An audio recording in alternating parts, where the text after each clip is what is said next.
ओम श्री सद्गुरुदेव भगवान की जय। गुरुर्ब्रह्मा गुरुर्विष्णु गुरुर्देवो महेश्वर गुरुर्साक्षात् परम ब्रह्म तस्मै श्री गुरुवे नमः। ओम श्री सद्गुरुदेव भगवान की जय। आज का प्रश्न है भोग और योग। भोग और योग इन्हीं दो शब्दों की चर्चा है पूरे शास्त्रों में। और आज तक जितने महापुरुष हुए उनमें से बहुत से महापुरुष ऐसे हुए जो भोग से निकल के योग में प्रवृत्त हुए, जो राजा महाराजा हुए। और जब तक हम भोग का स्वरूप नहीं जान लेंगे तब तक योग में प्रवृत्त नहीं हो सकते। ये दोनों का जोड़ा है, जिसे रात और दिन है, अनुराग वैराग्य, ऐसे ही भोग और योग, भोग और त्याग, भोग और मोक्ष। तो योग के अंदर सब कुछ आ जाता है, त्याग मोक्ष सभी। तो ये दो जो शब्द हैं शास्त्र में, बिना इनके कोई शास्त्र शुरू नहीं होता है। क्योंकि जो योग में प्रवृत्त होता है उसको भोग का त्याग करना पड़ता है।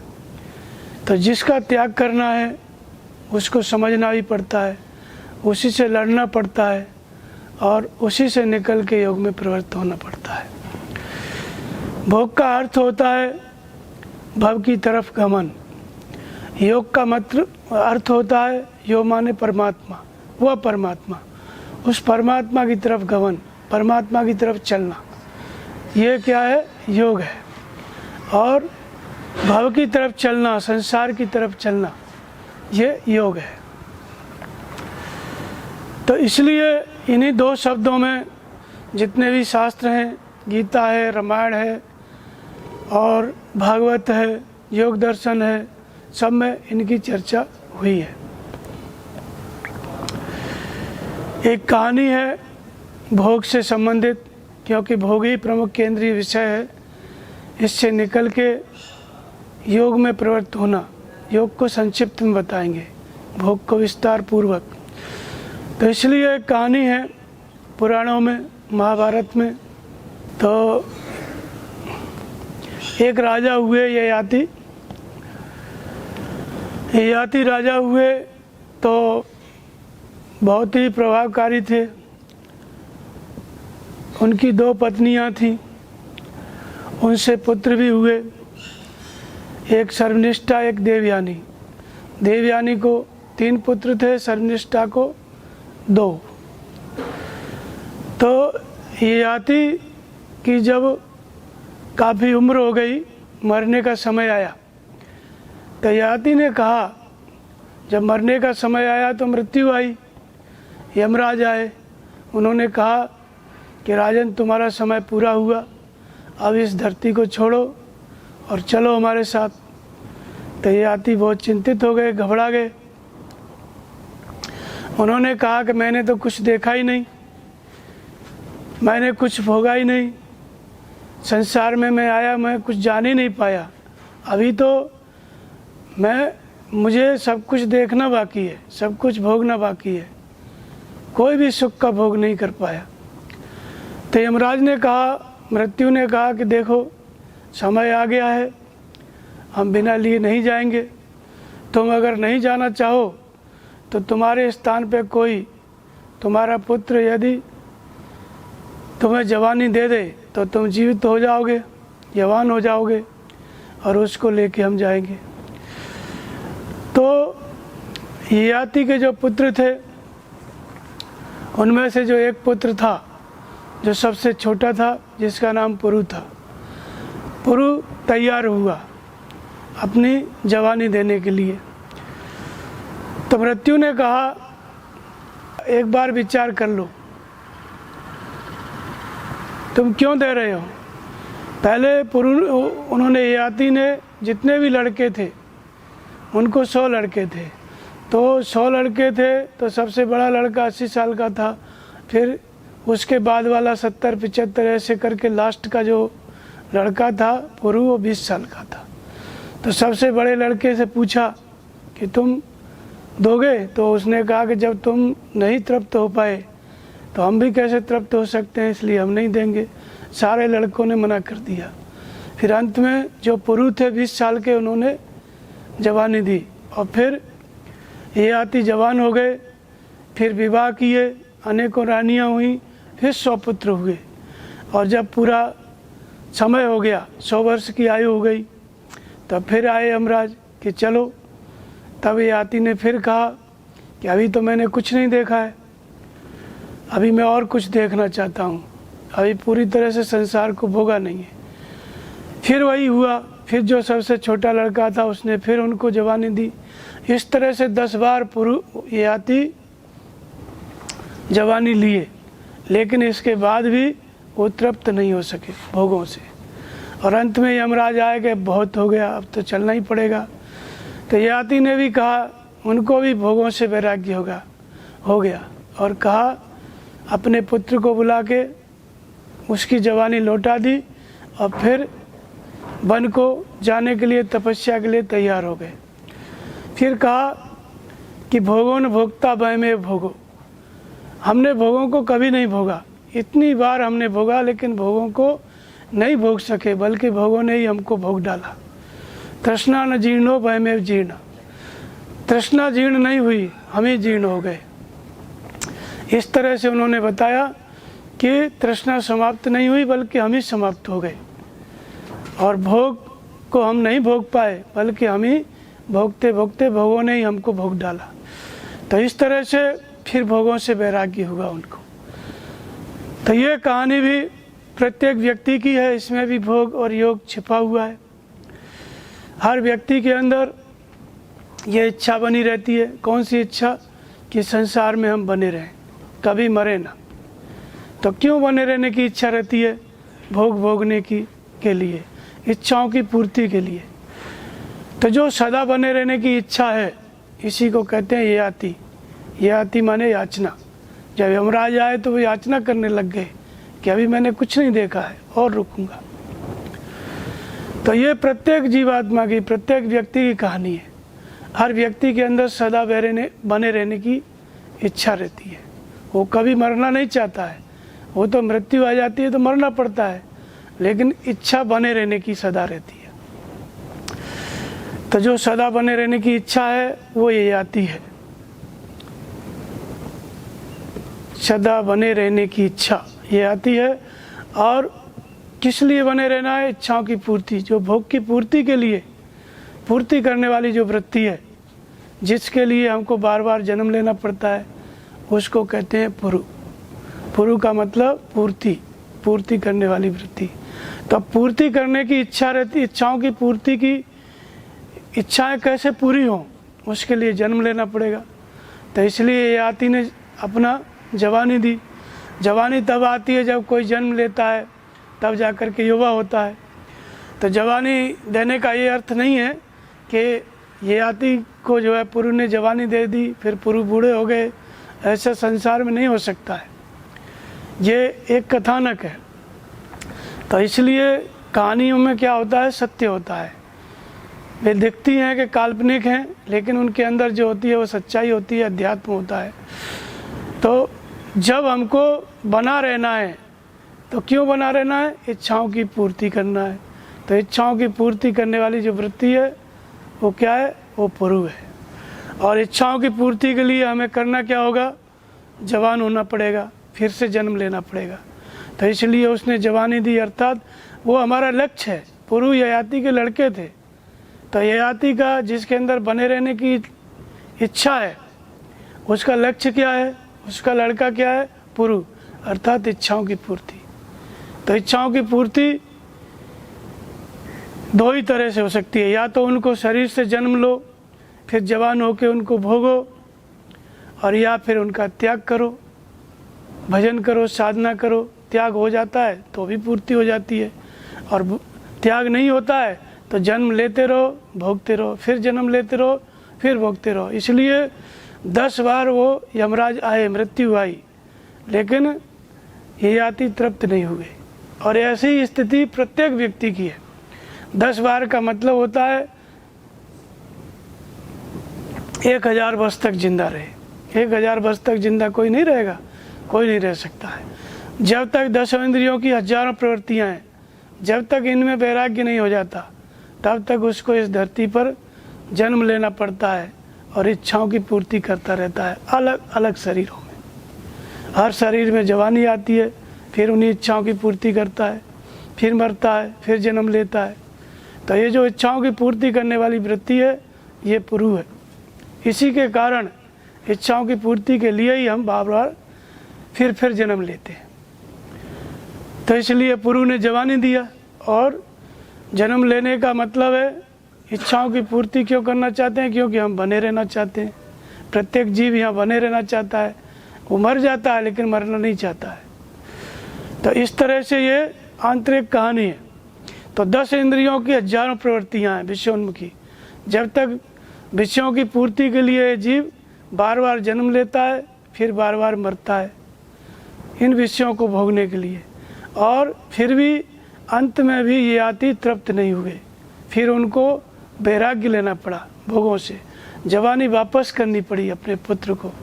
इसका अर्थ ये है कि जिम प्रतिलाभ लोभ अधिकाई, छूटे मलक मलई के धोए। कभी मल मल से नहीं छूटता है, और कभी भोग भोगने से कभी तृप्ति नहीं होती है। तब क्या होता है? वैराग्य, तब योग। तब फिर वो योग में प्रवृत्त हुए छोड़ करके, तब जा कर के तृप्त हुए। तो 10 इंद्रियों की विषयों का त्याग करके जब योग में प्रवृत्त हो गए, तो फिर तृप्त हो गए, भगवान की प्राप्ति हो गई, तपस्या में चले गए। तो इसलिए भोगों ने भोगता, भोगों को कोई भी व्यक्ति कभी भोग ही नहीं पाया। जन्म पर जन्म लेते रहो, कभी तृप्त नहीं होगे। जब भी तृप्ति मिलेगी, योग से मिलेगी। तो इस तरह से यही कहानी प्रत्येक शास्त्र में आप देखेंगे। रामायण देखो, गीता देखो, पुराण देखो, भागवत देखो, सब में 2 पार्टी है। एक भोग की पार्टी है, भोग के पक्ष में रहने वाली, जिसको आश्री प्रवृत्ति कहते हैं असुर लोग। और एक योग की पार्टी है, योग में प्रवृत्त रहने वाली, जिनको देवता कहते हैं। जो राम की पार्टी है, क्या है? योग की पार्टी है। राम के पक्ष में जितने भी लोग हैं, राम जिन जिन से मिलते हैं वो सब योगी हैं। और रावण जिन जिन से मिलता है, रावण के पक्ष में जो भी लोग हैं, सब भोगी हैं। तो एक भोगों की पराकाष्ठा, भोग की प्रवृत्ति, और एक योग की प्रवृत्ति। रामायण हो बिना रावण के, रामायण अधूरी है। रावण का चरित्र नहीं है। भगवान राम की जो महानता है वो रावण के कारण है। रावण नहीं है तो उनको ये सब कुछ करना ही नहीं पड़ता। सारी रामलीला रावण की वजह से हुई। ऐसे ही असुर नहीं है, केवल देवता हैं, तो देव और असुरों का संग्राम नहीं होगा तो पुराणों में कुछ लिखा ही नहीं रहेगा। ऐसे ही कौरव और पांडव, जब कौरव है ही नहीं तो पांडवों के युद्ध का कोई मतलब ही नहीं है। तो ये भोग में प्रवृत्त करने वाली पार्टी या वृत्ति, जिसको हम कहते हैं भोग, जो संसार में आवागमन में ले जाती है, भव का कारण है, भवगमन का कारण है, उस प्रवृत्ति को हम भोग की प्रवृत्ति कहते हैं। उसी को आश्री प्रवृत्ति कहते हैं। और जो योग, योग माने वह परमात्मा, परमात्मा की तरफ ले जाने का कारण है, योग में गमन, उसको हम योग की प्रवृत्ति कहते हैं, देवी प्रवृत्ति कहते हैं। संपूर्ण शास्त्रों में इन्हीं 2 का चरित्र है, भोगियों का और योगियों का। तो इस तरह से भोग और योग ये सबसे प्रमुख विषय है। जो भी योग में प्रवृत्त होगा उसको भोग का त्याग करना पड़ेगा, भोग को समझना पड़ेगा, उसी से लड़ना पड़ेगा। इसलिए महर्षि पातंजलि ने इसको एक सूत्र में बताया। महर्षि पातंजलि कहते हैं कि भोग क्या है? तो सत्व पुरुषोर अत्यंत असंकीर्णो प्रत्याविशेष भोगा परार्थ स्वार्थ संयमात पुरुष ज्ञानम। एक ही सूत्र है और एक सूत्र में उन्होंने दोनों बातें बता दी, भोग और योग। आधे सूत्र में भोग क्या है ये बता दिया और आधे सूत्र में योग क्या है ये बता दिया। जो पूरे शास्त्रों में राम और रावण, देवता और असुर इतने बड़े विस्तार से चर्चा हुई, उसको महर्षि पतंजलि ने सिर्फ एक सूत्र में बता दिया। सत्व पुरुषोर और अत्यंत असंकीर्णो प्रत्याविशेष भोग। भोग को उन्होंने बताया कि सत्व और पुरुष अत्यंत असंकीर्ण। सत्व का मतलब क्या है? सत्व का मतलब होता है प्रकृति, लेकिन प्रकृति का प्रतिनिधि कौन है? और पुरुष का मतलब होता है आत्मा, लेकिन आत्मा का प्रतिनिधि कौन है? भोग करने वाला जो शरीरधारी है जीवात्मा, उसमें इन दोनों के सत्व और प्रकृति ये दोनों भिन्न भिन्न है। प्रकृति क्या है? जड़ है, और आत्मा चेतन है, पुरुष चेतन है। इनका दोनों का स्वभाव भिन्न है, लेकिन ये दोनों जब मिलकर कार्य करने लगते हैं तो इसका नाम भोग है। ये दोनों मिलके एक रूप होकर काम करने लगते हैं तो इसका नाम क्या है? भोग है। तो सत्व किसको कहते हैं? इसको भगवान कृष्ण स्पष्ट करते हैं इन दोनों को और अच्छे ढंग से। भगवान कृष्ण ने गीता में 2-3 स्थान पर बताया पुरुष और प्रकृति। अध्याय 7 में बताते हैं कि भूमि रापो अनलो वायो खन मनो बुद्धि रेव च अहंकार इतियम में ब्रह्मणा प्रकृति अष्टधा। इसको अष्टधा मूल प्रकृति बताया। भूमि, जल, वायु, अग्नि और आकाश, ये 5 तत्व बताए।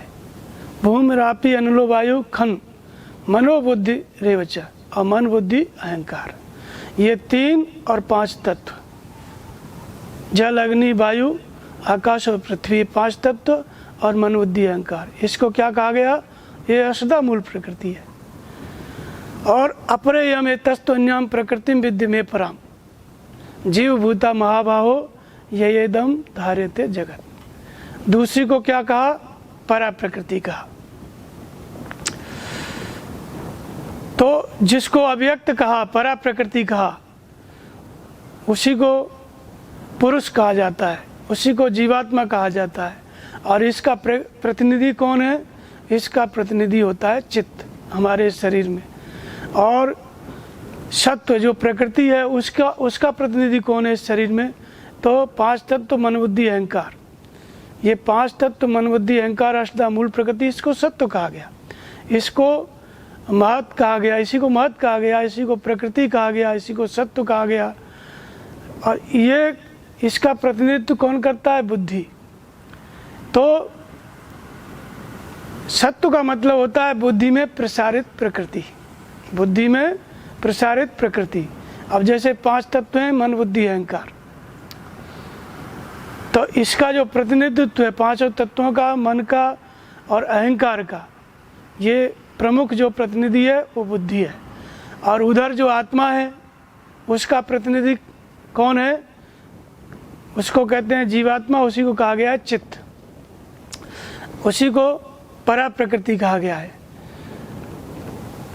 और इसी बात को अध्याय 13 में भगवान कृष्ण ने बताया कि महाभूता ने अहंकारो बुद्धि अव्यक्त में उच्च। महाभूत 5 तत्व और मन बुद्धि अहंकार। मन का, बुद्धि का, अहंकार का नाम लिया, बुद्धि अव्यक्त में उच्च, चित्त का नाम न लेकर के उसको क्या कहा? अव्यक्त कहा। तो ये जो चित्त है ये किसका प्रतिनिधि है?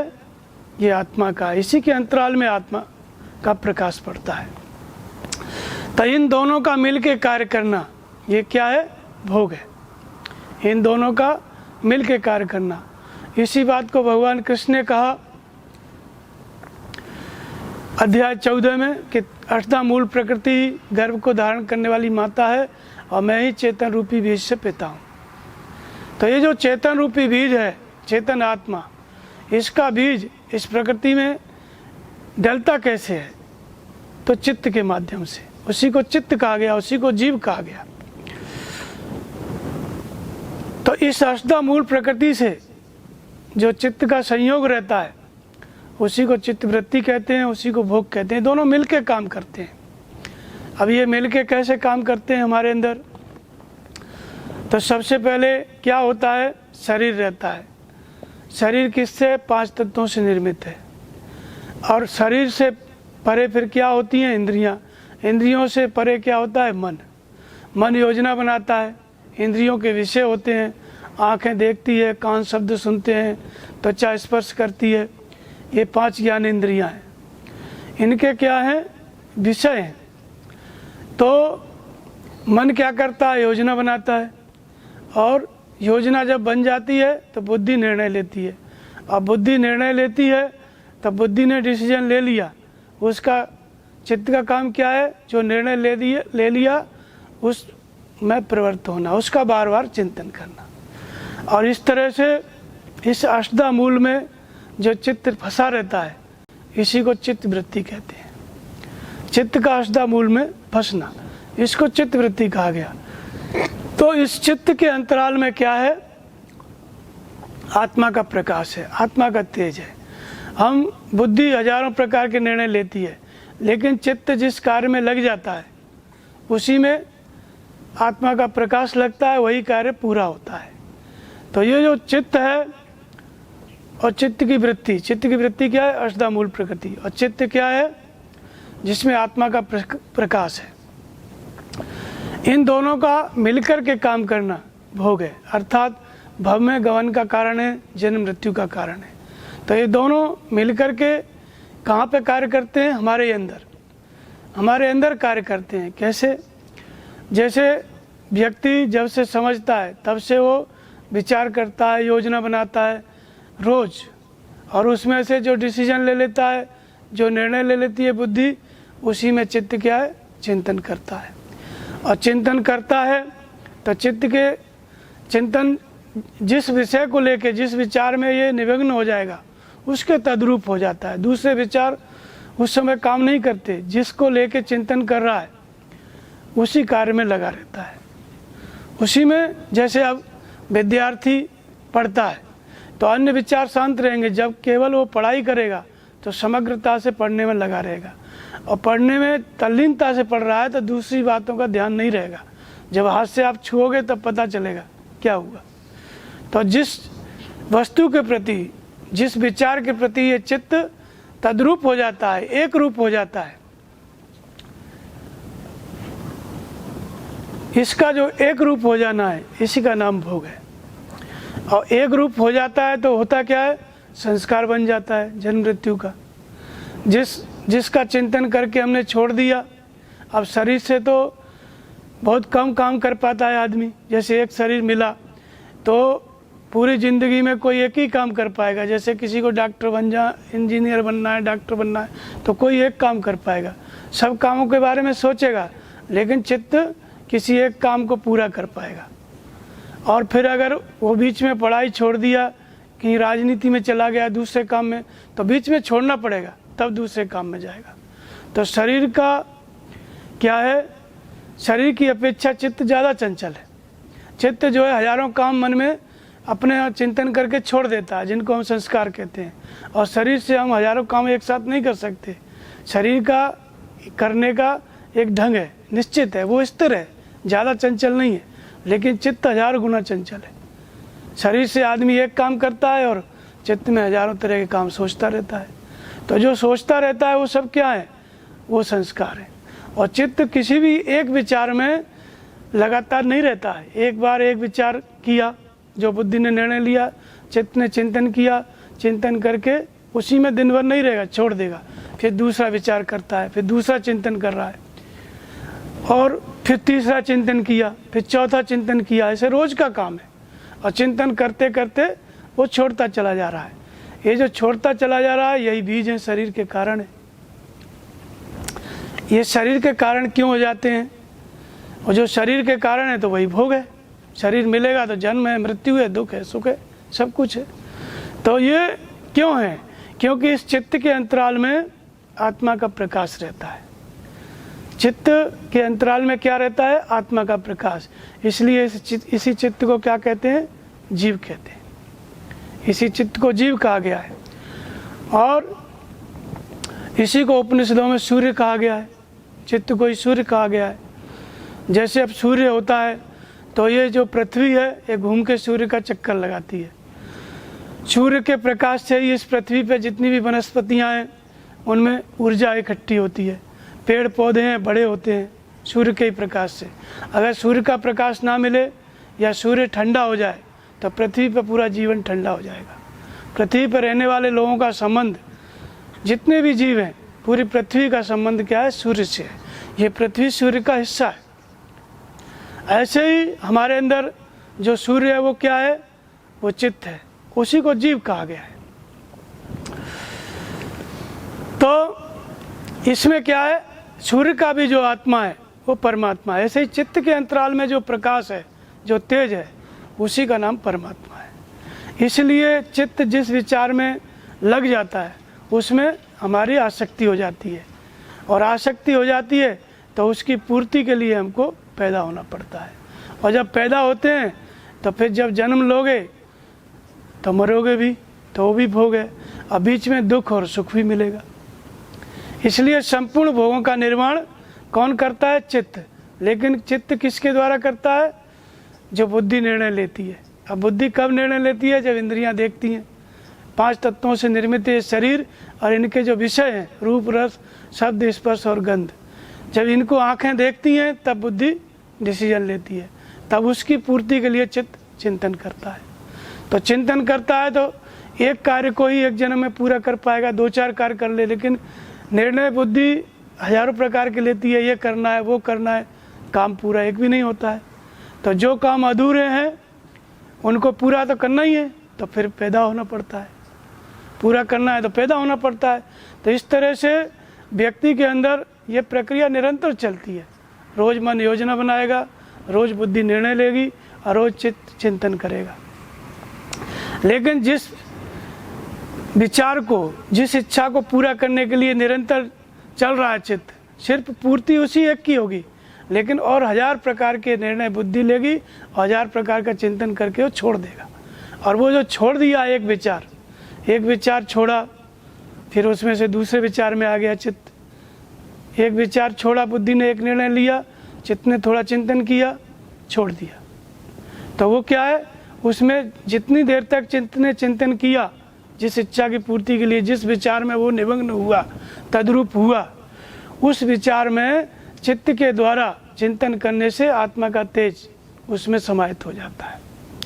और उस आत्मा के तेज के कारण ही हम लोग पैदा होते हैं। तो जो आत्मा का तेज चला गया तो एक एक विचार, एक एक इच्छा क्या है? वो एक एक जीव है, एक एक शरीर है। तो इसलिए चित्त हमेशा एक विचार में नहीं रहता है, बदलता रहता है।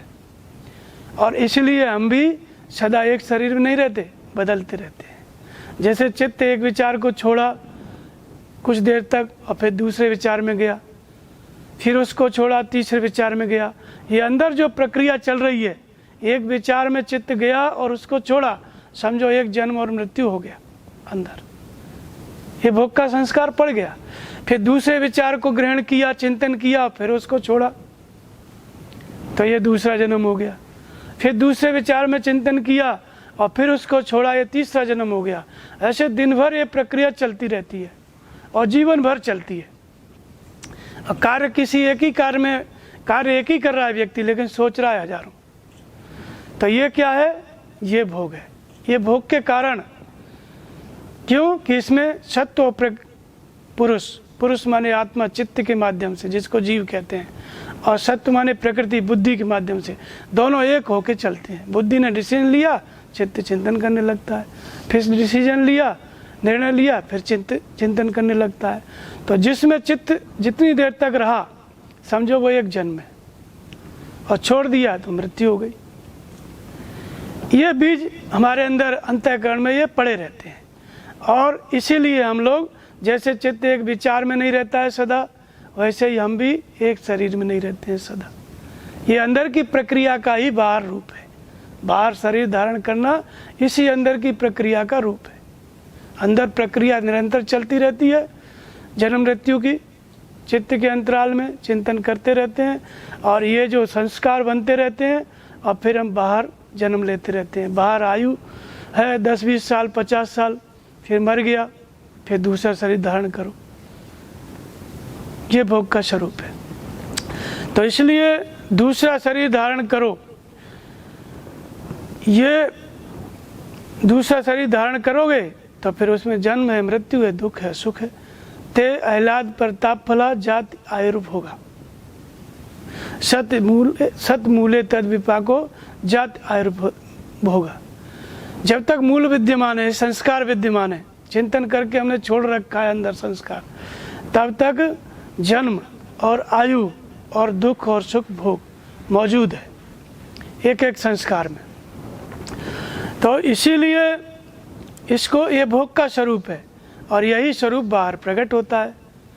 जब हमारी इच्छा, एक शरीर के रहते रहते चिंतन तो बहुत सारा कर लिए, निर्णय बहुत लेके छोड़ दिए, लेकिन शरीर के रहते रहते पूरा एक ही दो हुआ, दो ही चार पूरे हुए, सब पूरे नहीं हुए। तो उन सब को पूरा करने के लिए पैदा होना पड़ेगा। क्यों? क्योंकि प्रत्येक चिंतन में, प्रत्येक संस्कार में आत्मा फंसी हुई है, इसलिए पैदा होना पड़ेगा। तो यही क्या है? भवगमन, भोग भव में गमन का कारण है, आवागमन का कारण है।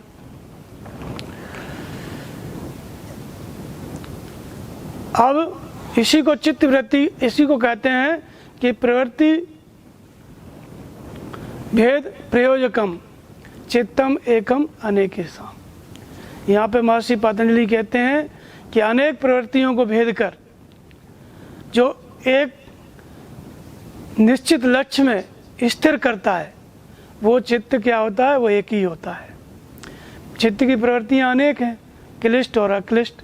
क्लिष्ट मतलब माया में ले जाने वाली, अक्लिष्ट मतलब माया से मुक्त करने वाली।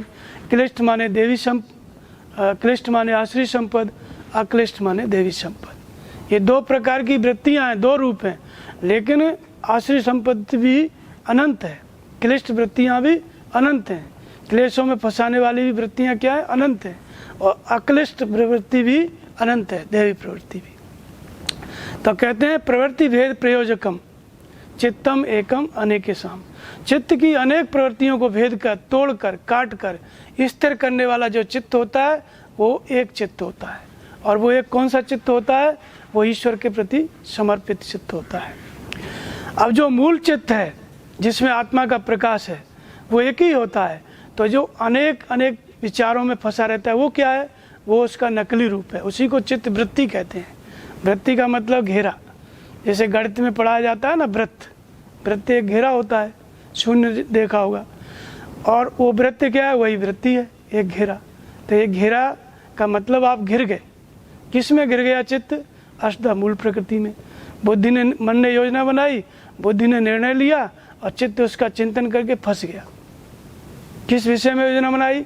5 तत्वों से निर्मित वस्तु, शरीरों के संबंध में, वस्तुओं के संबंध में जो विषय हैं, शब्द रूप स्पर्श गंध, इनके विषय में। तो योजना मन बनाता है, बुद्धि निर्णय ली और चित्त ने चिंतन किया और चिंतन करके छोड़ दिया, वो फंस गया उसमें। तो फंस जाता है, इसलिए अष्टधा मूल में चित्त का फंसना क्या होता है? चित्त वृत्ति। इस घेरे में फंस गया।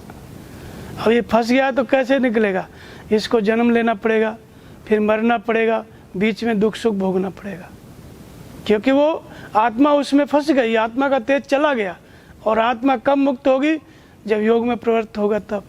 तो इसलिए जब तक आत्मा का तेज अर्थात संस्कार रहेगा, संस्कार में क्या है? आत्मा का तेज रहता है, तब तक हमको जन्म लेना पड़ेगा, तब तक भोग है। तो इसलिए एक चित्त होता है। कौन सा चित्त? इष्ट के प्रति समर्पित चित्त। जैसे ये चित्त क्या है? जैसे ये आकाश आप देख रहे हो, चित्त होता क्या है? चित्त इस आकाश की तरह। जैसे आकाश आप देख रहे हो, ये तो इसमें अनंत ग्रह उपग्रह तारे हैं। ऊपर आप देखोगे अभी जा करके सब दिखाई देंगे, फिर भी ये आकाश खाली रहता है। फिर भी आकाश क्या है? खाली रहता है, भरता नहीं है। अनंत तारे पैदा हो जाएं और रोज पैदा हो रहे हैं, फिर भी ये आकाश कभी इसका गैप भरता नहीं है, इसमें स्पेस बना ही रहता है। ऐसे ही क्या है? मूल चित्त है। भले ही रोज हम चिंतन कर रहे हैं, सुबह से शाम तक विचार कर रहे हैं, चित्त चिंतन कर रहा है, फिर भी चित्त खाली रहता है।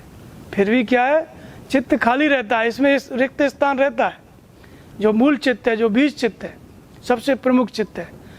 और जो सबसे प्रमुख चित्त है वही इष्ट के प्रति समर्पित होता है, वही भजन में लगता है। तो जब वो इष्ट के प्रति समर्पित हुआ, सदगुरु के प्रति, भगवान के प्रति, वो मूल चित्त, तो जब समर्पित हुआ, भजन में प्रवृत्त हुआ, तो उसको क्या करना पड़ेगा? क्लिष्ट और अक्लिष्ट जो अनंत प्रवृत्तियाँ हैं उनको भेदना पड़ेगा, उनका निरोध करना पड़ेगा।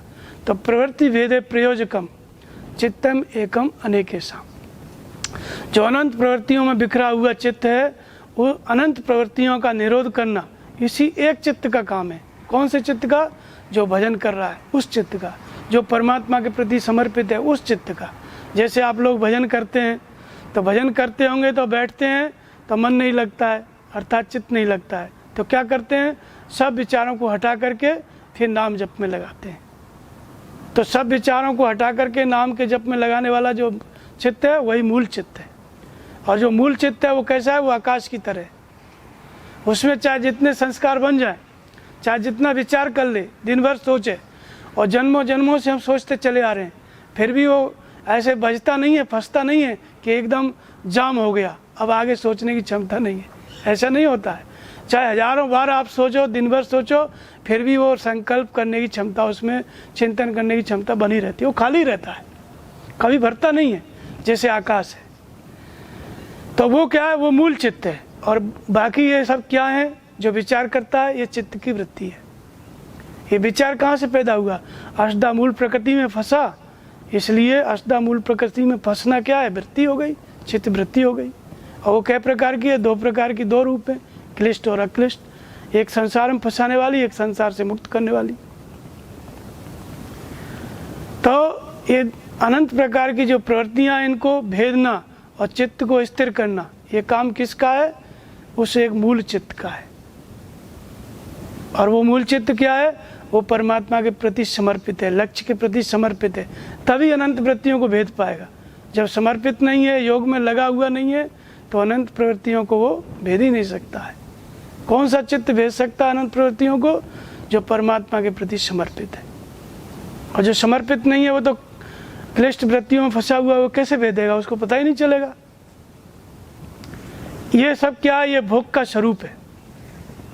और अंदर शरीर बनते रहते हैं, इसलिए बाहर हम पैदा होते रहते हैं। अंदर एक बार सोचे, फिर एक जन्म हो गया, सोच के छोड़ दिए, मृत्यु हो गई। ऐसे ही श्वास अंदर गई तो जन्म हो गया, श्वास बाहर आई तो मृत्यु हो गई। ये सब भोग है। और ये श्वास आते जाते एक समय आता है कि इसमें दुख सुख सब मिलता है शरीर में।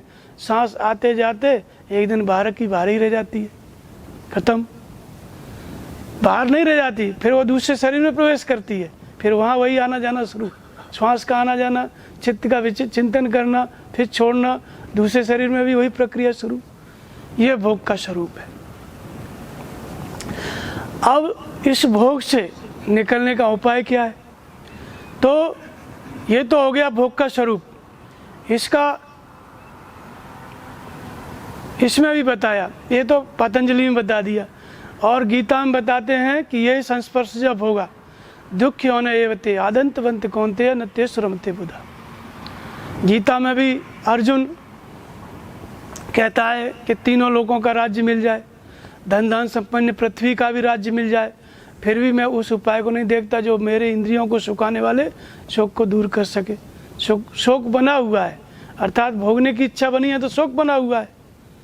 तो वो उपाय बताइए कि जिससे ये शोक दूर हो जाए, ये भोगने की इच्छा ही समाप्त हो जाए। हम भोगने के लिए ही हम युद्ध कर रहे हैं, अर्जुन ऐसा प्रश्न करता है। और फिर ये भी निश्चित नहीं है कि ये भोग मिलेगा भी, हम जीतेंगे कि कौरव जीतेंगे, ये भी निश्चित नहीं है। तो ये जो भोग हैं आने जाने वाले हैं, सदा स्थिर रहने वाले नहीं हैं। इसलिए जो बुद्ध पुरुष हैं, साधक हैं, वो इसमें रमण नहीं करते।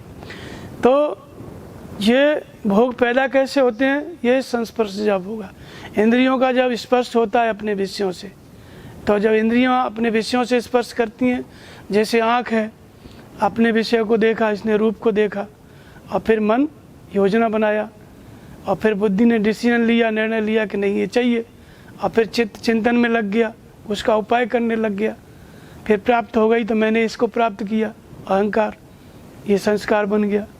अब उसमें क्या है, आत्मा फंस जाती है। इसलिए ये इंद्रियों का विषयों से संयोग होता है, तो होता क्या है, फिर उनको भोगने की इच्छा होती है।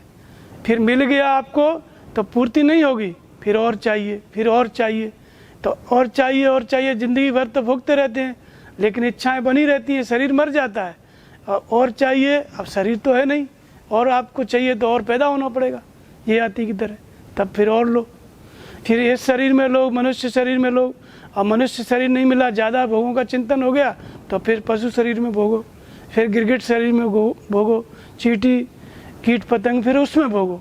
जितना ज़्यादा चिंतन बढ़ जाएगा, अब मनुष्य शरीर में फिर मिलना भी बंद हो जाता है, फिर दूसरे शरीरों में। तो इस तरह से अनंत योनियाँ, ये भोग का विशाल स्वरूप है। तो रामचरितमानस में इसको बताया, जैसे रावण है, तो रावण का मतलब होता है मोह, होता है मतलब भोग की पार्टी, भोग का स्वरूप। तो जब रावण अपने वरदान प्राप्त हो गए उसको, रावण को, कि हमको अब कोई नहीं मार सकता, तब उसने अत्याचार करना शुरू किया। तो उसने कहा कि हमारे जो शत्रु हैं ये देवता लोग हैं, हमरे बैरी विविध बरूथा, तो ते सन्मुख नहीं करें लड़ाई, और देख सबल रिप जाए पर आई। ये सामने से नहीं लड़ते हैं, ये जब देखते हैं हमको कि हम सबल हैं तो ये भाग जाते हैं। तो फिर इनका मरण कैसे हो? इनका मरण एक ही तरीके से हो सकता है, दुज भोजन में खोम श्रादा इनकी जाए, करो तुम बाधा, क्षुधाहीन बलहीन सुर सहजई मिली है आए, अकी मरियों की छाणियों भली भांत अपनाए। ये रावण ने कहा कि ये जो देवता हैं ये हमारे शत्रु हैं, तो इनका मरण कैसे होगा कि ये जो पुष्ट होते हैं, इनमें ताकत किससे आती है? यज्ञ करते हैं, होम करते हैं, श्राद्ध करते हैं, इससे इनका बल बढ़ता है। तो तुम जा कर के बाधा करो, और जब बाधा करोगे तो इनका बल क्षीण हो जाएगा, क्षीण हो जाएगा तो अपने आप ही मिल जाएंगे, हम इनको अपने बस में कर लेंगे। तो इसका मतलब होता है कि जब आप भोगों का चिंतन करोगे, जैसे योग का चिंतन कर रहे हैं, भजन कर रहे हैं, नाम का जप कर रहे हैं, तो ये हो गया, होम हो गया, श्राद्ध हो गया, श्रद्धा से कर रहे हैं। अब ये रावण क्या है? ये भोग का चिंतन है, विषयों के प्रति आसक्ति, मतलब मोह। तो जब किसी वस्तु से मोह हो जाता है तो उसकी कामना पैदा होती है। तो बाधा करने का मतलब है, जब हम भजन करने लगते हैं तो भोगों का चिंतन आने लगता है। जब नाम जप रहा है, ध्यान कर रहा है, तो नाम जपते हैं, ध्यान करते हैं, तो स्त्री आ जाती है, खड़ी हो जाती है सामने, अब उसको हटाओ। ये साधक की समस्या है, तो भोगों का चिंतन आने लगता है, तो वो बाधा हो गई। जब नाम जप रहा है, दूसरा कोई रूप आ गया, शब्द आ गया, कोई भी चीज़, तो फिर वो क्या है? यज्ञ विध्वंस हो गया। फिर वो अब बार बार ऐसा आता रहता है तो उसका बल कमज़ोर हो जाता है साधक का। तो इसको फिर क्या काम करना पड़ता है? ये भोगों के चिंतन को त्यागो और योग में प्रवृत्त हो। अर्थात इसी को 14 अद्भुत कहा गया है, जहाँ जब तक हमारी दृष्टि भोग पदार्थों में, तब तक ये 14 क्या है? अद्भुत हैं। 10 इंद्रियाँ, मन बुद्धि चित्त अहंकार। जब तक दृष्टि भोगों में है, इच्छाओं की पूर्ति में, तब तक ये क्या है? 14 अद्भुत है। यही हमको जन्म देने वाले हैं, क्योंकि हम जिन भोगों का चिंतन कर रहे हैं उनकी पूर्ति के लिए हमको पैदा होना पड़ेगा। एक शरीर में तो सबकी पूर्ति हो नहीं सकती, और योजनाएं बहुत लंबी रहती हैं, योजना बहुत होती हैं, लेकिन सब योजना पूरी नहीं होती, तो फिर पैदा होना पड़ता है। भव गमन, भोग का मतलब भव में जाना, बार बार जन्म लेना, फिर मरना, और बीच में सुख दुख भोगना। तो इस तरह से ये इसका स्वरूप बताए रावण के द्वारा, भोग का स्वरूप। और फिर आप देखते हैं किसी रावण के परिवार में क्या है? एक विभीषण है। जब भगवान राम पुल बांध के उस पार चले गए, तब रावण का, विभीषण ने समझाना चाहा रावण को कि सीता को वापस दे दो, भगवान के प्रति समर्पित हो जाओ। तो रावण को क्रोध आया, मम पूर्वस तपसीन पर प्रीति, उनको जाकर के तू नीति सिखाओ, मेरे यहाँ बसता है और प्रेम तुम्हें तपस्वियों से। अस कह कीनिस चनन प्रहारा, अनुज गए पद 12 विभीषण ने जब कहा तो उसने लात मारी। तब जब लात मारी तो विभीषण ने कहा कि अब मैं जाता हूँ। राम सत्य संकल्प प्रभु सभा कालवश तोर, और मैं रघुवीर शरण अब जाऊँ देवजन खोर। अब कोई कुछ मत बोलना, मैं भगवान की शरण में जाता हूँ। सत्य है, परमात्मा ही सत्य है, ऐसा संकल्प कर लिया और मैं उस परमात्मा की शरण में जाता हूँ। अस कह चला विभीषण जब ही, और आयुहीन भय सब तने तबही। ऐसा कह के जैसे ही विभीषण चला गया भगवान राम के पास, सब निशाचरों की आयु समाप्त। अब 1,00,000 वर्ष से 72 चौकड़ी तक 4 युग 72 बार निकल जाएं, इतना दिन तक रावण ने राज्य किया और कोई भी उसके अनुचरों को, निशाचरों को कोई भी देवता मार नहीं पाया, एक भी घटा नहीं, कोई मरा नहीं। लेकिन जैसे ही विभीषण निकला सबकी आयु खत्म। जैसे ही विभीषण निकला सबकी आयु खत्म। तो रावण जब ही विभीषण त्यागा, और भयो विभव बिनु तबही अभागा। विभव जो विभूति थी, जो रावण के पास वैभव था, आत्मबल था, जैसे ही विभीषण निकला सब समाप्त। तो ये विभीषण क्या है कि लाखों वर्षों से जो निशाचर नहीं मर रहे थे, मनमाना आचरण कर रहा था रावण, और जैसे ही विभीषण निकला 10-15 दिन के अंदर सब समाप्त। क्या है विभीषण? विभीषण का मतलब होता है जीव रूपी विभीषण। और ये जीव क्या है? ये जो चित्त है, इसमें ही आत्मा का प्रकाश है। चित्त में आत्मा का प्रकाश है, इसलिए यही जीव है। इसी को सूर्य कहा गया उपनिषदों में, इसी को जीव कहा गया। और जब ये त्याग देता है किसको? भोग की प्रवृत्ति को। जैसे ये वैराग्य हो जाता है जीव के मन में, जानिए तबहि जीव जग जागा, और जब सब विषय विलास विरागा। विषय विलास क्या है? भोग है। और उससे जब वैराग्य हो गया तो भोग की आयु समाप्त, भोग की वृत्ति की आयु समाप्त। 10 दिन के अंदर रावण कुल समेत मारा गया। जिन निशाचरों को जब रावण ने देखा कि खरदूषण मारे गए, खरदूषण मोसम बलवंता, तिन्हे कुमारे बिन भगवंता, जो रघुवंश लीना अवतारा। रावण ने देखा कि मेरे एक छोटे से अनुचर को भी कोई देवता पराजित नहीं कर सकता है, और खरदूषण मेरे समान बलवान। यदि इनको मारा है तो वो निश्चित ही भगवान है, भगवान ने अवतार लिया है। रावण समझ गया। और थे भी, इंद्रजीत था, मेघनाथ था, उसका नाम इंद्रजीत पड़ गया। देवताओं का राजा इंद्र था, उसको बंदी बना के ले आया। सारे देवता रावण के बंदी गृह में थे, सब वहाँ पर उसके इशारे पे काम करते थे। वरुण कुमेर पवन धनधारी, यज्ञ काल यम सब अधिकारी, आयुष करें सकल भय भीतर, सब वहीं पे उसकी शरण में थे। लेकिन कोई देवता पराजित नहीं कर सका। किस लिए? क्योंकि विभीषण रावण के पास था। और जैसे ही विभीषण ने छोड़ा रावण को, उसकी आयु समाप्त। छोड़ने का मतलब है कि जैसे ही ये भोग की प्रवृत्ति कब तक काम कर रही है, हमारा चित्त जो है भोगों के चिंतन में जब तक लगा है, तब तक क्या है, ये भोग की प्रवृत्ति जिंदा है। और जैसे ही भोगों से वैराग्य हुआ, एक तो बाहर से डिस्कनेक्ट हो गए, संसार के विषयों से डिस्कनेक्ट होना, और रावण ने लात मारी और विभीषण चला गया राम की शरण में। इसका मतलब होता है कि अंदर से मन से समर्पित हो गया जीव। और जब मन से समर्पित हो जाता है, तो मन से समर्पित होने का मतलब है कि राम ने जाते ही उसको राजा बना दिया, लंकेश बना दिया। इसका मतलब होता है कि भोगों का चिंतन जब आना बंद हो जाता है, भोगों की वृत्ति कार्य करना बंद कर देती है।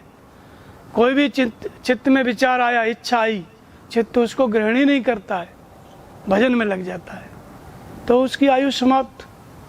फिर वो संस्कार कटने लगता है। भगवान के प्रति समर्पित हो गया, राम के प्रति, अर्थात भगवान जो निर्देशन कर रहे हैं, अनुभव मिल रहा है, उसके प्रति समर्पित हो गया। और जैसे भगवान का आदेश मिलता है वैसे ही चलता है, तब फिर भोगों की तरफ मन जाता ही नहीं है, योग में प्रवृत्त हो गया। तो इसी बात को उन्होंने आदेश श्लोक में बताया महर्षि पातंजलि ने कि परार्थ स्वार्थ संयमात् पुरुष ज्ञानम, सत्व पुरुषोर अत्यंत असंकीर्णो प्रत्याविशेष भोग, परार्थ स्वार्थ संयमात् पुरुष ज्ञानम। परार्थ के द्वारा स्वार्थ में संयम करने से पुरुष का ज्ञान हो जाता है। इसको योग कहते हैं। परार्थ का मतलब होता है पराविद्या। पराविद्या का मतलब होता है अनुभव की जागृति, नाम का जप करना, ध्यान करना, यज्ञ करना, ये सब क्या है? ये पराविद्या है। परार्थ जो परम धन है परमात्मा, उसकी प्राप्ति कराती है। लेकिन इसके द्वारा हमको करना क्या है? स्वार्थ संयम। स्वार्थ संयम का मतलब होता है आत्मिक संपत्ति, दैवी संपत्ति, उसको बढ़ाना, जिसको भगवान कृष्ण कहते हैं किसी यज्ञ द्वारा तुम लोग देवताओं की वृद्धि करो और देवता लोग तुम्हारी वृद्धि करेंगे, दोनों एक दूसरे की वृद्धि करते हुए परम श्रेय को प्राप्त हो जाओ। तो यज्ञ द्वारा देवताओं की वृद्धि, देवताओं की वृद्धि करना क्या है? स्वार्थ है। स्वयं का अर्थ है देवी संपत्ति, उसमें संयम करना है। लेकिन किसके द्वारा? परार्थ। परार्थ क्या है? यज्ञ, नाम का जप और ध्यान, और ईश्वर जो निर्देशन दे रहा है इष्ट रूप में, उस निर्देशन के अनुसार चलना, नाम जपना, ध्यान करना, ये क्या है? पराविद्या। इसको परार्थ कहते हैं। और इसके द्वारा अर्जित क्या करना है? दैवी संपत्ति, सद्गुण, ईश्वरीय गुण। जब ईश्वरीय गुण बढ़ते जाएंगे तो स्वार्थ सिद्ध होता जाएगा, आत्मिक संपत्ति बढ़ती जाएगी। तो फिर होगा क्या? पुरुष ज्ञान। जो आत्मा है, पुरुष है, उसका ज्ञान हो जाएगा। तो इसको स्थान स्थान पर कहा गया। रामायण में और एक जगह पर कहा गया, जड़ चेतन ग्रंथि पर गई, यद्यपि मृषा छूटत कठिनाई। जड़ और चेतन में ग्रंथि पड़ गई, झूठ है लेकिन कठिनाई से छूटती है। तो कहने का अर्थ यह है कि ये प्रकृति क्या है? जड़ है। ये प्रकृति जड़ है और आत्मा चेतन है। ये चेतन आत्मा जब प्रकृति के अनुसार काम करने लगती है तो इसको भोग कहते हैं। प्रकृति के अनुसार काम करने के लिए बाध्य कौन करता है? बुद्धि इसकी प्रतिनिधि है। जैसे एक राष्ट्रपति होता है, एक प्रधानमंत्री होता है, तो सारा काम प्रधानमंत्री करता है, लेकिन उसका हस्ताक्षर जरूरी होता है।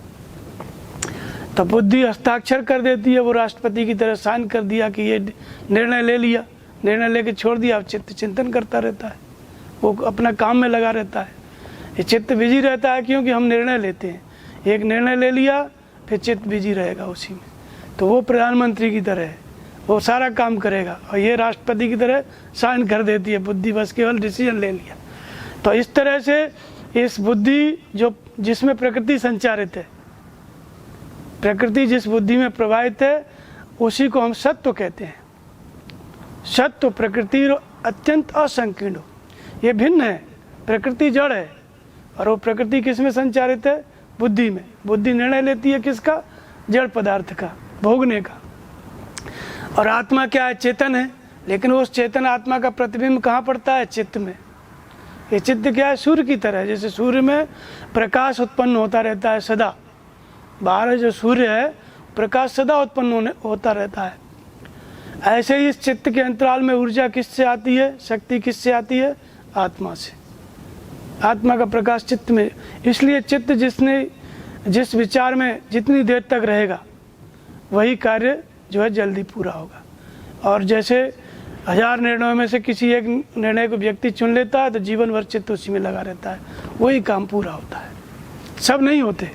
जिसमें ज़्यादा देर तक रहेगा और जिसमें जितनी देर तक रहेगा उतना वो कार्य अधूरा, मतलब वो संस्कार के रूप में पड़ा रहता है। वो जन्म मृत्यु का कारण बन गया। तो जन्म मृत्यु का कारण है मतलब वो भोग है। भोग निर्मित करके हमने छोड़ दिया। एक भोग तो हम भोग रहे हैं, चिंतन कर रहा है। जैसे कोई एक कार्य में लगा है, दुकान कर रहा है, तो दुकान में वो लगा हुआ है, वो एक कार्य कर रहा है, लेकिन और 1000 तरह की बात सोच के छोड़ दिया। तो जो छोड़ दिया वो पूरी नहीं होगी, लेकिन उसको पूरा करने के लिए हमको आना पड़ेगा। तो भोग के संस्कार पड़े, जन्म लेना पड़ेगा। और जिस कार्य में हम लगे हुए हैं वो पूरा हो रहा है, वो प्रवृत्ति है उसमें, वो पूरा हो रहा है अपना। लेकिन ये भी पूरा चित्त नहीं है, वो मूल चित्त नहीं है। जिस कार्य में लगा हुआ है उसके अलावा भी जो मूल चित्त है वो खाली है। जब तुम्हें भजन करना पड़ता है तो सब कुछ काम छोड़ के फिर भजन करने लगता है, वो मूल चित्त है। जब तक वो मूल चित्त है वही बीज है, उसी में चेतन आत्मा का प्रतिबिंब है। और जब तक ये असदा मूल प्रकृति रहेगी, इसका चिंतन करता रहेगा, तब तक वो भोगों में है। और जब इसका त्याग कर देता है, जब परमात्मा का चिंतन करने लगता है, तब वो योग में प्रवृत्त हो जाता है। तो वो परमात्मा के चिंतन में किस माध्यम से लगता है? परार्थ, जो परा विद्या है, परम अर्थ परमात्मा की प्राप्ति करा देने वाली विद्या है, उससे संयुक्त होता है और परमात्मा के चिंतन में लगता है, तब वो स्वार्थ में संयम करता है, अर्थात जो अपना अर्थ है आत्मिक संपत्ति उसको अर्जित करता है, देवी संपत्ति को, तब जाकर के उसे अपना ज्ञान अर्थात पुरुष का ज्ञान होता है। जब दैवी संपत्ति पूर्ण हो गई, पूर्ण विकसित हो गई, तो चित्त का कार्य पूरा हो जाता है, फिर वो दृष्टा अपने स्वरूप में स्थित हो जाता है। तो इसलिए ये जो भोग का स्वरूप है, ये हम बाहर जो पैदा होते हैं, जन्म लेते हैं, मरते हैं, दुख सुख भोगते हैं, ये हम अपने अंदर पहले से बना लेते हैं।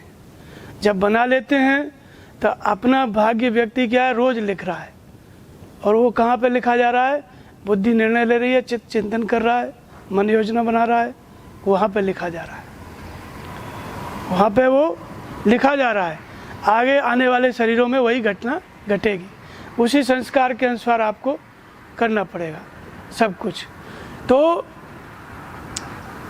अब इसमें क्या रहता है कि जितनी देर तक विषयों में साधक का चित्त रहता है, उतना ही उसमें क्या रहता है कि नए संस्कार बनते हैं, नए संकल्प, जैसे आसक्ति हो जाती है। किसी भी विषय में आप लग जाओगे तो ये नहीं है कि वो विषय आपको मिल गया, कोई भी वस्तु आपको मिल गई, कोई भी इच्छा हुई और उसकी पूर्ति हो गई, तो ऐसी बात नहीं है कि वहाँ पे स्टॉप हो जाए।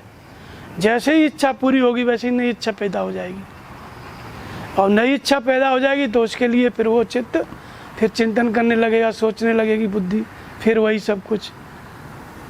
तो ये भोगों का चिंतन और उत्पन्न होता है। जब किसी विषय वस्तु का आप उपभोग करोगे तो उससे पूर्ति नहीं होगी, बल्कि और इच्छाएं पैदा होंगी, और इच्छाएं पैदा होंगी तो उसमें आत्मा की शक्ति जाएगी, तो फिर और नए शरीर पैदा होंगे, फिर जन्म मृत्यु के कारण बनेंगे, भव के गमन में जाना पड़ेगा। तो ये भोग है, ये दोनों मिलकर कार्य करते हैं। तो जब बुद्धि के डिसीजन के अनुसार चित्त चलने लगे तो ये क्या है, प्रकृति और पुरुष दोनों मिलकर कार्य करने लग गए, जो कि एक जड़ है एक चेतन है, लेकिन दोनों मिले हुए हैं। जो पुरुष है वो आत्मा है, वो अपने को प्रकृति मान के लगा हुआ है, इसलिए जीवात्मा उसको कहते हैं। वो चेतन है लेकिन अपने स्वरूप को जानता नहीं है। जो वस्तु है उन्हीं को अपना स्वरूप मान लेता है। जो इच्छा हुई जिस बात की, और जैसे किसी के मन में इच्छा हुई कि मुझको व्यापार करना है, डिसीजन ले लिया, अब चित्त उसमें लग गया, सारा साधन जुटाने लग गया। अब वो अपने को क्या समझता है, मैं व्यापारी हूँ, बिजनेसमैन हूँ, लेकिन है क्या, वो आत्मा है, शुद्ध है। लेकिन वो अपने को न तो वो आत्मा मानता है, न कोई दूसरा उसको आत्मा कहेगा। है आत्मा ही, लेकिन उसका आत्मा का कहीं खबर नहीं है। आत्मा त्रिकालज्ञ है, और वो तो अपना हाथ दूसरे से ज्योतिषी को दिखाता है, तो इसलिए आत्मा कैसे कहें उसको। तो अपने को जिस के साथ जिस विचार में निमग्न होता है, जिस इच्छा की पूर्ति के लिए चित्त चिंतन में लगता है, उसी के साथ तद्रूप हो जाता है, उसकी वही आइडेंटिटी, वही पहचान हो जाती है, वही अपने को मान लेता है। इसी का नाम भोग है। तो ये दोनों का एक रूप हो जाना, सत्व और पुरुष दोनों जो भिन्न है उनका एक हो जाना, ये क्या है, ये भोग है। और ये एक कहाँ होते हैं, ये पहले अपने ही अंदर, इस शरीर के अंदर एक हो जाते हैं। ये 5 तत्वों का शरीर है, और इसमें फिर मन है, बुद्धि है, अहंकार है, ये अष्टा मूल प्रकृति, और एक है चित्त। तो जैसा बुद्धि निर्णय लेती है, चित्त उसी के साथ मिल जाता है, मिल करके कार्य करने लगता है। तो कार्य करने लगता है तो शरीर के रहते रहते तो बहुत कम कामों का जो इच्छाएं उनकी पूर्ति कर पाता है, बाकी इच्छाएं पड़ी रहती हैं। जो पड़ी रहती हैं उनकी वजह से वो जन्म लेता है। तो ये भोग का स्वरूप हम निर्मित करते रहते हैं। अब इससे निकलेगा कैसे, भगवान कृष्ण कहते हैं कि पुरुष प्रकृतिस्थो भुंजते प्रकृतिजान गुण कारण गुण संगोश्च सदसदोन जन्मस्य। पुरुष जो है प्रकृति के बीच में खड़ा हुआ है, प्रकृति के बीच में खड़ा हुआ है। किधर प्रकृति के बीच में, ये पेड़ पौधे पहाड़ जंगल, इसके बीच में हम खड़े हैं, ऐसी बात नहीं। ये जो शरीर है ये भी एक वृक्ष है, ये प्रकृति है, और इसके बीच में ये एक पुर है, एक नगर है, और इस पुर में, इस नगर में कौन रहता है, आत्मा। वो खड़ा हुआ है, और खड़ा हुआ है तो क्या कर रहा है, कारण गुण संगस्य सत सदोन जन्मसु। गुणों का जो संग है, सत रजतम, जब तक एक गुणों का संग है तब तक इस आत्मा को अच्छी और बुरी योनियों में ये ले जाता है। ये भोगता रहता है। सात्विक संकल्प हुआ भजन करना है, तब भी आपको जन्म लेना पड़ेगा। राजसी संकल्प हुआ कामना की पूर्ति करना है, तब भी जन्म लेना पड़ेगा। तमोगुणी संकल्प आया व्यर्थ की चेष्टा मोह, फिर भी आपको जन्म लेना पड़ेगा। तो जैसे संकल्प मन में आए वैसा ही चिंतन करने लगता है, और यही जो है इस शरीर में ही हम बना लेते हैं, आने वाले शरीरों को का बीज तैयार कर लेते हैं। तो जो व्यक्ति की अंतिम इच्छा होती है मरते समय, वही उसका अगला शरीर होता है। कैसे होता है? जैसे जड़ भरत थे, भजन कर रहे थे, योग में प्रवर्तित थे, लेकिन संयोग से क्या हुआ, एक मृगी जो है बच्चा छोड़ के चली गई। अब वो भजन करते हुए उन्होंने उसको पाला तो उसमें चित्त निमग्न हो गया। जो भजन कर रहा था चित्त, वो मृगा के पालन पोषण में लग गया, उसी का चिंतन। अब संयोग से क्या हुआ कि वो एक दिन छोड़ के भाग गया आश्रम से, मृगा का बच्चा था। अब उसी में वो चित्त जो है फिर चिंतन में उसी के में लग गया उनका। भजन करते थे, अच्छे महापुरुष थे, महात्मा थे, लेकिन वो मृगा के चिंतन में चित्त लग गया। उसी समय उनके शरीर के छूटने का समय था। तो चिंतन चल रहा है मृग का और शरीर छूटने वाला है। चित्त जो है चिंतन करते करते निमग्न हो गया। किस में हो गया? मृगा के बारे में सोचते सोचते, और इधर शरीर छूट गया। शरीर छूटा तो जो अंतिम इच्छा थी मृगा के बारे में सोच रहे थे, विचार कर रहे थे, फिर उनका अगला जन्म किसका हुआ? मृगा का। लेकिन थे महात्मा, सारा ज्ञान था। हिरण हो गए तब भी उनको पता था कि क्या गलती हुई। कुछ दिन तक जीवित रहे, फिर शरीर छोड़ा, फिर दोबारा जन्म लिया, फिर भी नाम भरत पड़ा, फिर तपस्या किए, योग में प्रवृत्त हुए, फिर भगवान की प्राप्ति हुई। तो इस तरह से जो हमारा अंतिम समय में जो इच्छा, जो विचार, जो चिंतन रहता है, माने जीवन भर सोचे तो बहुत कुछ है, विचार बहुत किए हैं, चित्त ने चिंतन करके बहुत कुछ डाल रखा है, लेकिन मरते समय जो चिंतन आ गया चित्त में, वही अगला शरीर। जैसे वो एक कीड़ा होता है सोड़ा ना, वो ऐसे ऐसे करके चलता है, चना में होता है, बीच में से झुक जाता है, फिर ऐसे आगे पैर रखता है तो पीछे का जो पैर है वो उठा लेता है। इसका मतलब होता है, ये जीवात्मा क्या है, ये अंतिम जब मरने का मतलब है कि हम दूसरे शरीर में पैर रख देते हैं, तब ये शरीर छूटता है। जैसे ही संपूर्ण चेतना मरते समय, मरणासन अवस्था में समग्र चेतना, पूरा जीवन जो कुछ किया है सब उसमें, जैसे टीवी देखते हैं वैसे सारी स्मृति से गुजर जाता है, क्या किया, क्या खोया, क्या पाया। और उस समय जो विचार चित्त में है, जो विचार उसके चित्त में है, वो संपूर्ण चेतना जीव की वो सिमट जाती है उसी विचार में, उसी इच्छा में। और इसके बाद उधर इच्छा में सिमट गई और इधर इसका शरीर छूट जाता है। तो वो शरीर छूट जाता है तो वो इच्छा को, संपूर्ण कर्मों को, इनको लेकर के दूसरे शरीर में जाता कौन है?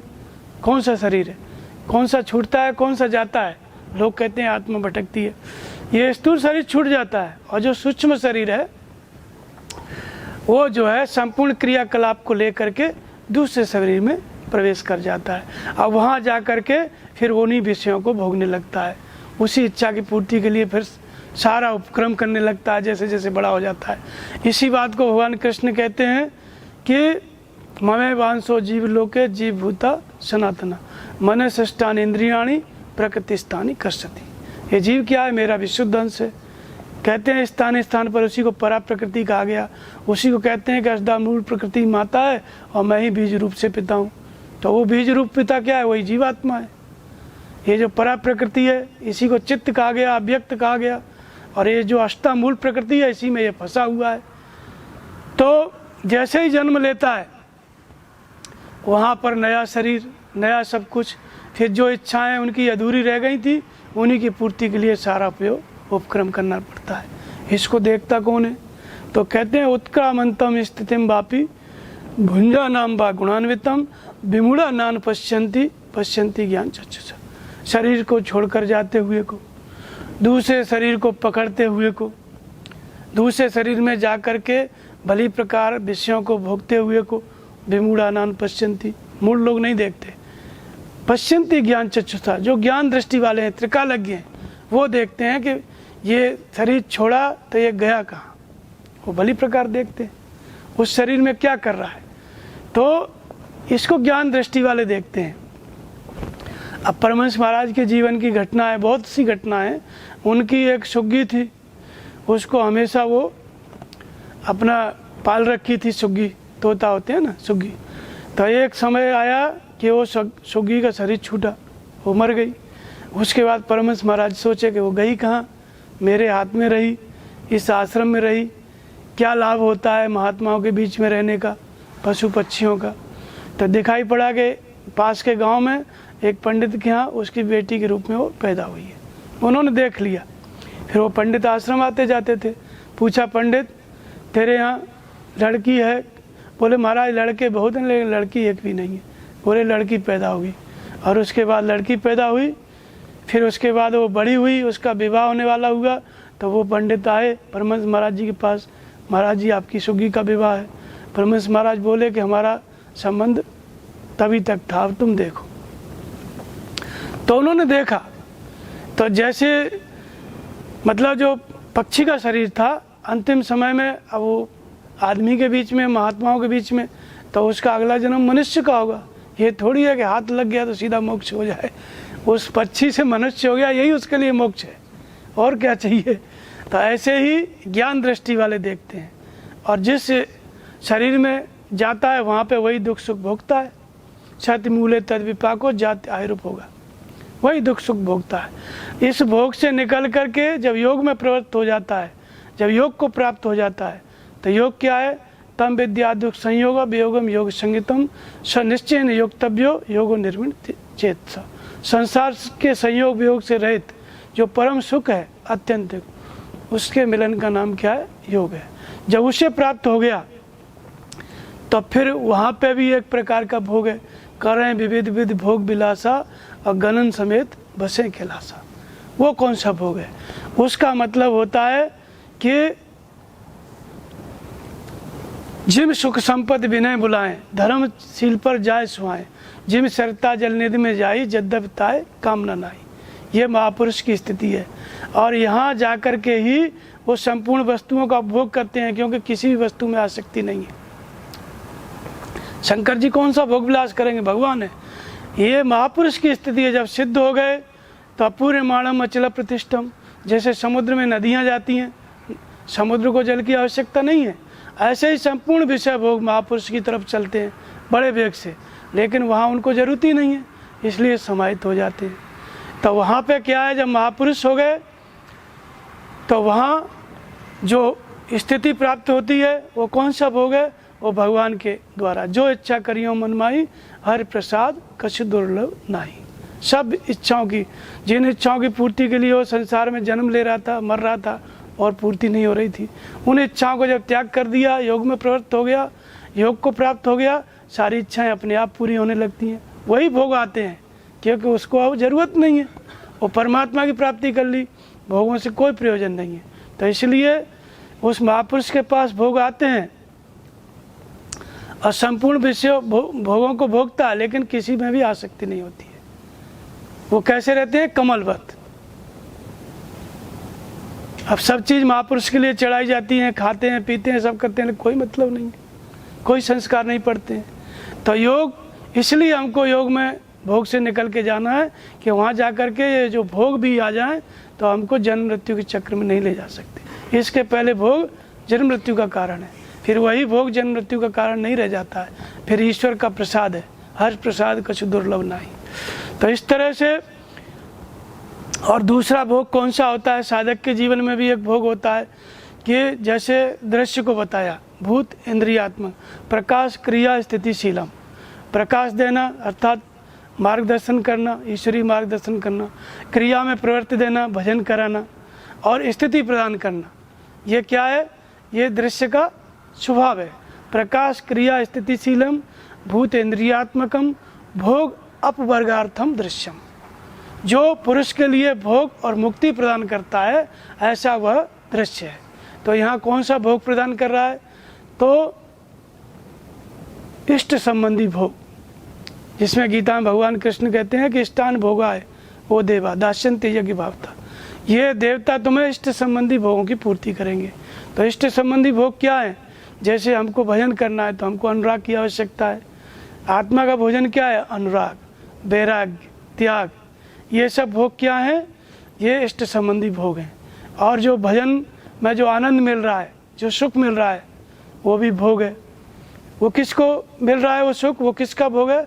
वो आत्मा का, वो परमात्मा। उसको परमात्मा खाता है, परमात्मा उसको स्वीकार करता है। यज्ञ, दान, तप जो कुछ आपसे बन रहा है उसको कौन स्वीकार करता है? परमात्मा। और बदले में अपना स्वरूप प्रदान कर देते हैं। तो इष्ट संबंधी भोग मतलब भजन का आनंद, भजन का सुख, वो भी भोग है। लेकिन वो संसार में जन्म देने के लिए नहीं है, वो परमात्मा की प्राप्ति कराने वाला है। वो परमात्मा के भजन में लगा है, वो आत्मा का भोजन है, भजन। तो इस तरह से ये भोग का स्वरूप है। बोलिए श्री सद्गुरुदेव भगवान की जय।